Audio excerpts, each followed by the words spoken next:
আমি একটা ঘাসফুল হতে গিয়ে কেমন করে যেন মানুষ হয়ে গেছি।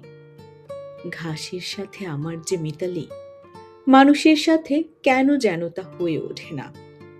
গুনগুন করে বেসুরো গান গিয়ে ঘাসের সাথে আমার যে কথোপকথন, সারা রাত আড্ডায় গল্পের ঝড় তুলেও মানুষের সাথে কেন যেন কথোপকথনটা ঠিক জমে না।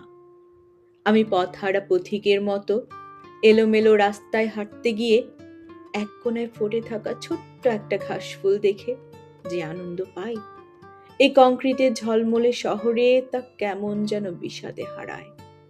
সবকিছু কেমন যেন লোক দেখানো আতিথেয়তায় হারিয়ে যায়। মানুষের মাঝে মিশতে গিয়ে কেমন করে যেন নিজের কাছে নিজের ফিরে যাওয়াটার হয়ে ওঠে না। আর তাই আমার একটা ঘাসফুল হতে গিয়েও একটা ঘাসফুল হয়ে ওঠে না। আমার একটা ঘাসফুল হয়ে ওঠা হয় না।